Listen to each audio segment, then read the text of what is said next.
성경은 우리 인간을 피조물이라고 규정을 하고 있습니다. 피조물이라고 하는 것은 여러 가지 의미를 담고 있죠. 첫 번째는 우리 인간은 결코 신이 될 수 없는 존재라는 뜻입니다. 결코 신이 될 수 없는 존재임에도 불구하고 인간은 계속해서 신의 자리를 노려왔죠. 신처럼 되고 싶어 했습니다. 우리가 잘 아는 것처럼 에덴 동산에서 아담과 하와가 뱀의 유혹을 받고 하나님께서 먹지 말라 명하신 선악을 알게 하는 나무의 열매를 따먹은 것은 하나님처럼 되리라 라고 하는 이 유혹의 말 때문이었죠. 그 이후로 아담과 하와의 후손인 우리 인간은 끊임없이 이 피조물인 인간의 자리에 머무는 것에 만족하지 못하고 신이 되고자 하는 그런 욕망에 사로잡혀 살아왔습니다. 근데 우리가 아무리 욕망하고 꿈꾼다 하더라도 피조물인 우리 인간은 결코 신이 될 수가 없죠. 자, 우리 인간이 피조물이라는 것의 두 번째 의미는 인간은 유한하다라고 하는 것이죠. 인간이 아무리 뛰어난 지능을 가졌다 하더라도, 그래서 최첨단 과학 기술을 가지고 인공지능을 만들고 그런다 하더라도 인간은 결코 인간의 한계를 넘어설 수가 없습니다. 우리가 아는 것, 또 우리가 할 수 있는 것의 한계를 자꾸 넓혀간다 하더라도 결코 전지전능하신 하나님의 영역까지 도달할 수는 없다라고 하는 거죠. 세 번째로 우리 인간이 피조물이라고 하는 것의 의미는 우리 인간은 허물을 가진 채 살아갈 수밖에 없는 존재다라고 하는 것이죠. 우리 인간이 아무리 노력하고 완벽을 추구하려 한다 할지라도 결코 스스로 완전해질 수가 없다라고 하는 것입니다. 자, 네 번째 의미는 우리 피조물인 우리 인간은 창조주이신 하나님의 주권 아래 있을 수밖에 없고, 또 그런 하나님의 주권을 인정하고 또 창조주 하나님의 다스림을 받을 때 참된 가치를 가질 수 있다라고 하는 것이죠. 세상의 모든 피조물은 그것에 만든 목적이 있습니다. 그리고 그 목적에 맞게 사용이 될 때 우리는 그것을 선하고 아름답다 이렇게 표현을 해요. 하나님께서 우리 인간을 창조하신 목적은 하나님의 영광을 위해서죠. 근데 우리 인간이 그 하나님의 창조의 목적에 다르게 살아가려고 하면 그 결과는 비극이고 또 형벌일 수밖에 없는 것이죠. 다이너마이트라고 하는 이 폭약은 1866년 스웨덴의 화학자 노벨이 발명을 했습니다. 근데 노벨이 이 다이너마이트를 만든 이유는 이 광산이나 산업 현장에서 사람들이 조금 더 편리하게 일을 하도록 돕기 위해서였죠. 그런데 인간이 그 다이너마이트를 어떻게 사용을 해요? 전쟁에서 사람의 목숨을 죽이는데 악용을 합니다. 그 결과로 다이너마이트는 인류 역사에 엄청난 인명을 앗아간 도구가 되었죠. 자, 그러면 여러분, 다이너마이트를 만든 노벨이 잘못한 걸까요? 아니면 그 다이너마이트를 악용한 사람들이 잘못한 걸까요? 다이너마이트도 원래의 목적대로 사용하지 않고 인간의 욕심, 인간의 욕망, 그 도구가 되다 보니까 사람을 죽이는 끔찍한 전쟁 무기가 되고 말았다라고 하는 거예요. 그러니까 피조물인 우리 인간도 그렇습니다. 하나님께서 만드신 목적에 맞게 살아갈 때 우리가 행복할 수 있는 거예요. 그런데 그 목적을 잃어버리고 인간의 죄악의 욕망의 도구가 될 때는 다이너마이트보다 더 엄청난 비극을 만들어내는 또 도구가 될 수 있다라고 하는 거죠. 자, 이 외에도 우리가 피조물이라고 하는 사실은 우리로 굉장히 많은 것을 생각하게 하고 또 우리의 자리가 어디인가를 가르쳐주는 중요한 교훈이 됩니다. 그런데 우리가 지난주에도 말씀드렸듯이 우리가 종종, 아니 너무 자주 우리는 피조물이라고 하는 사실을 잊어버리고 살죠. 때로는 또 피조물인 것을 의도적으로 잊어버리려고 해요. 창조주의 섭리, 그 주권 아래에서 벗어나고 싶은 욕심 때문이죠. 근데 우리가 아무리 발버둥을 친다 하더라도 우리가 피조물이라고 하는 사실은 변함이 없고 그 한계에서 결코 벗어날 수 없다라고 하는 거예요. 자, 그것이 우리 인류의 역사였는데 그 중에서도 오늘 우리가 함께 또 생각해 볼 것은 우리가 끊임없이 추구하는 이 아는 것의 문제, 지식의 문제입니다. 하나님께서 에덴 동산에서 선악을 알게 하는 나무의 열매를 먹지 말라고 말씀을 하셨어요. 그런데도 우리 인간이 그 말씀을 거역하고 그 선악을 알게 하는 열매를 따먹고 말았습니다. 왜 하나님께서 선악을 알게 하는 나무의 열매를 먹어서는 안 된다고 말씀하셨을까요? 그 이유 가운데 하나는 선과 악을 분별하는 것은 오직 하나님의 몫이기 때문에 그런 거예요. 선과 악의 기준을 인간이 정하면 우리 인간은 내 욕망이, 내가 욕심 부리는 대로 또 나한테 유리한 대로 그 기준을 만들어가요. 그러면 선과 악의 기준이 사회에 따라서 달라지죠. 시대에 따라서, 심지어는 한 인간의 생각에 따라서 선악의 기준도 바뀌어지는 거예요. 다른 사람한테는 불리하고 해악을 끼치는데도 나한테 그것이 유익이 되고 내가 좋다. 그러면 내가 가진 힘과 권력을 가지고 내가 좋은 대로 기준을 정해버리는 거예요. 그게 지금까지 인간이 해온 악행이었죠. 그것뿐만이 아니라 우리 인간은 선과 악의 문제만이 아니라 내 삶의 주변에서 일어나는 일에 대해서도 모든 것을 알고 싶어 하고 또 알려고 노력을 해요. 무언가에 대해서 알려고 노력하는 것이 우리 인류가 발전해온 동력이 된 것은 사실인데, 그런데 굳이 알 필요 없는 거, 알 필요까지 없는 것을 알려고 한다거나 또 아니면 알 수 없는 문제까지도 알려고 하다가 그것 때문에 낙심하고 좌절하기도 하고 또 심지어는 죄에 빠지기도 합니다. 자, 그 대표적인 것이 악과 고난의 문제죠. 이 악과 고난의 문제를 흔히 신정론이라고 합니다. 우리가 사는 세상에는 이 악과 고통이 언제나 존재를 하죠. 그 사람들이 아니 하나님이 선하시고 사랑의 하나님이시면 세상의 악을 제거하고 고통을 없앨 수 있을 텐데 왜 우리가 사는 이 세상에는 악과 고통이 존재하느냐? 이 물음이 요즘에만 있는 게 아니라 오래전부터 제기되었던 문제였던 것이죠. 왜 우리가 사는 세상에 악과 고통이 존재할까? 특별히 우리가 욥기를 보면 욥의 이야기에서 알 수 있는 것처럼 선하고 착하게 살려고 하는 사람이 고통을 겪는 이유에 대해서 명확하게 설명이 되질 않아요. 그렇게 착하게 살려는 사람이 고통을 겪는 문제에 대해서 수많은 신학자들이 나름대로 논리적인 해답을 제시하려고 했지만 그럼에도 어떤 대답도 완전한 대답이 못 돼요. 그러다가 뭐 알 수 없다 하는 불가지론에 빠지거나 아니면 신은 없다 이런 또 무신론에 빠지는 경우도 많았어요. 그래서 나온 것이 신정론이에요.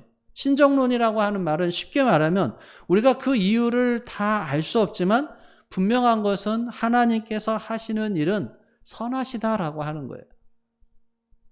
여러분, 우리가 살아오면서 겪게 되는 수많은 사건, 경험들의 의미를 우리가 다 이해할 수 있는 것이 결코 아니죠. 특별히 악과 고통의 문제는 더욱 그렇습니다. 오늘 본문에 나오는 이 시인도 그랬어요. 오늘 본문인 시편, 이 73편은 이렇게 시작을 합니다. 1절을 같이 읽어볼까요? 시작. 하나님이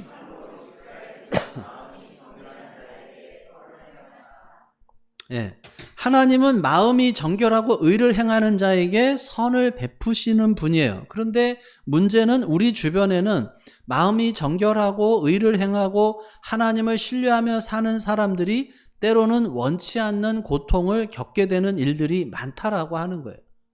오늘 본문의 시인도 그랬습니다. 하나님은 선하신 분이에요. 마음이 정직하고 정결한 자에게 선을 베푸시는 하나님을 믿었어요. 그런데 그런 믿음에 회의가 생겼어요. 2절을 같이 읽어보겠습니다. 시작. 나는 거의 넘어질 뻔하였고 나의 걸음이 미끄러질 뻔하였으니. 자, 하나님의 선하심을 믿었던 시인이 거의 넘어질 뻔했어요. 실족할 뻔했다. 넘어질 뻔했다는 거예요. 미끄러질 뻔했다는 거예요. 왜 하나님의 선하심을 믿었던 신앙이 넘어질 뻔했을까요? 그 이유를 3절에서 설명을 하고 있습니다. 3절 같이 읽겠습니다. 시작. 이는 내가 악인의 형통함을 보고 오만한 자를 질투하였음이로다. 예. 악인들의 형통함을 봤기 때문에 그래요. 악을 행하고 못된 짓을 하는 사람들이 이 세상에 살면서 형통할 뿐만 아니라 죽을 때에도 고통당하지 않고 평안하게 죽어요. 악을 행하는 악인들은 당연히 하나님의 심판을 받아야 하고 정직하고 올바르게 살려고 하는 사람들은 복을 받아야 되는데 우리가 사는 세상이 그렇지가 않다는 거예요. 자신이 볼 때에는 세상 사람들이 겪는 고난이나 이 재앙을 오히려 악인들은 겪지를 않아요. 그래서 악을 행하는 사람들이 더 교만하고 더 악을 행합니다. 오늘 본문 12절의 말씀처럼 12절 같이 읽어볼까요? 시작. 볼지어다 이들은 악인들이라도 항상 평안하고 재물은 더욱 불어나도다. 예. 악인들은 항상 평안하고 그들의 재산이 날로 늘어가는 거예요. 그러면서 이런 생각에까지 이릅니다. 내가 지금까지 괜히 착하게 살았나? 하나님 앞에서 마음을 깨끗하게 하고 죄를 짓지 않으려고 무던히도 노력한 게 다 헛된 일이었나? 여러분, 우리도 그런 생각이 들 수 있지 않아요? 주변을 보면은 벌을 받아야 마땅한 사람이 오히려 복을 받은 것처럼 보여요. 매일 주어진 삶에 열심히 성실하게 살아온 나는 겨우겨우 끼니를 때우면서 사는데, 아니 부동산 투기하는 사람들은 몇 달, 몇 년 사이에 수천만 원, 수억 원씩 떼돈을 법니다. 부정을 저지르지 않고 정직하게 사는 내가 사람들에게 인정을 받는 게 아니라 오히려 아부하고 뇌물을 가져다 주는 사람이 윗사람한테 인정받고 승진도 하고 그래요. 주님을 위해서 열심히 산다고 나름대로 충성되며 살았는데 복을 받는 게 아니라 가정에 어려움이 쌓여가요. 건강도 좋지 않아요.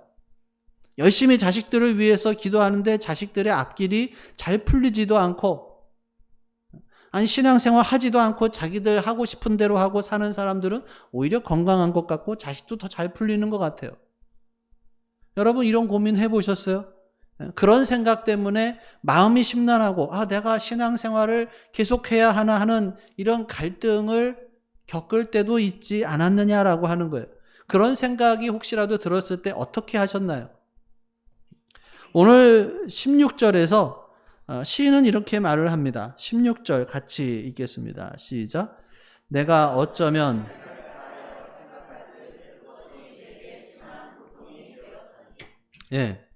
자, 왜 시인은 고통을 겪었을까요? 아무리 생각해도 해답을 찾을 수가 없어서, 아무리 궁리를 해봐도 명확한 대답을 얻을 수가 없었기 때문에 심한 고통이 되는 거예요. 어쩌면 우리 인류가 살아있는 동안 이것은 결코 풀리지 않는 수수께끼 일런지 몰라요. 선하게 살려고 하는 사람이 손해를 보고 악을 행하는 사람들이 오히려 형통하다. 이것은 어느 시대에나 존재하는 모습이기 때문에 그래요. 여러분 생각해 보세요. 악을 행할 때마다 곧바로 형벌이 따른다. 악을 행했더니 내가 죄를 졌더니 갑자기 하늘에서 벼락이 치더라. 내지는 내가 악을 행했더니 뭔 사고를 당하더라. 자, 이러면 누가 죄를 짓겠어요? 선을 행할 때마다 선한 일에 대한 보상으로 적립금이 내 통장에 차곡차곡 들어온다. 그러면 누가 선한 일 하지 않겠어요? 그런데 우리가 사는 세상은 그렇지가 않아요. 시인이 고백하는 것처럼 악인들이 형통하고 불의를 행하는 사람들이 번성하는 참 어떻게 보면 부조리한 세상이에요. 자, 그럼 우리가 이 문제를 어떻게 해결해야 되겠냐라고 하는 거예요. 그냥 고민을 끌어안은 채 살아가야 하느냐? 오늘 본문의 시인은 그런 불합리하고 부조리한 세상에 대해서 불평으로 고통을 느끼면서 지냈어요. 아무리 궁리하고 생각해봐도 그 해답을 얻을 수가 없습니다. 생각하면 할수록 고통만 더해가는 거예요. 그런데 시인이 그 해답을 얻게 됩니다. 자, 17절 같이 읽겠습니다. 시작. 하나님의 성소에 들어갈 때야 그들의 종말을 내가 깨달았나이다. 아멘. 한 번 더 읽겠습니다. 하나님의 성소에 들어갈 때야 그들의 종말을 내가 깨달았나이다. 이번 주에 하가다 말씀입니다. 자, 하나님의 성소에 들어갈 때에 악인들의 심판이 있다는 사실을 기억했다는 거예요. 지금 비록 악인들이 형통하는 것 같고 남부러울 것이 없을 정도로 일이 잘 풀리는 것 같아요. 하나님을 떠나서 자기 마음대로 사는 사람들, 하나님을 부인하고 자기들 하고 싶은 대로 사는 사람들이 더 잘 사는 것처럼 보여요. 근데 하나님의 성소에 들어갈 때야 하나님의 심판이 반드시 있을 것이라는 사실을 기억한 거예요. 여러분, 세상의 삶에 대해서 반드시 심판하신다라고 하는 것이 하나님의 계획이죠. 하나님은 당신의 백성들을 사랑하시지만 악인에 대해서 반드시 징벌하십니다. 반드시 이 땅에서 심판이 이루어지는 것은 아니지만 그렇다고 해서 심판이 없어지는 것은 아니에요. 자, 그런데 오늘 본문에서 우리가 좀 더 깊이 생각해야 할 것이 있어요. 시인이 하나님의 성소에 들어갈 때야 비로소 깨닫게 되었다. 이것은 더 깊은 의미가 있습니다. 하나님의 성소에 들어갔다. 이것은 하나님의 품에 안겼다는 뜻이에요. 더 깊은 신앙으로 들어갔다는 뜻이기도 합니다. 그렇습니다. 불의하고 부조리한 세상에서 세상을 바라볼 때 세상의 방식으로 바라보고 세상의 방식으로만 생각할 때는 악인이 형통하게 산다는 것이 도저히 이해가 되지가 않아요. 어쩌면 그것은 신정론에서 이야기하는 것처럼 하나님만 아시는 것일지도 모릅니다. 하나님만 아시는 문제를 우리 인간의 어리석은 지식으로 깨달으려고 하니까 깨닫지도 못할 뿐더러 이해하려고 머리를 이리 굴리고 저리 굴리면서 우리는 깊은 마음의 고통을 느낄 뿐이라는 거예요. 그런데 하나님의 품에 안기면 우리는 우리가 깨달으려고 했던 그 모든 것이 아무런 의미가 없다라고 하는 것을 알게 된다는 것이죠. 악인이 세상에서 형통하고 잘 사는 것 때문에 불평하는 이유는 그들을 부러워하는 우리들의 질투심에서 생겨나는 것일 수도 있어요.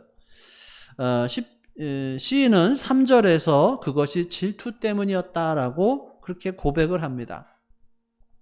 여러분, 우리 안에 있는 질투심은 잘 되는 사람을 보면은 한편으로는 부러운 마음을 갖죠. 그러면서 또 한편으로는 어떤 마음을 가져요?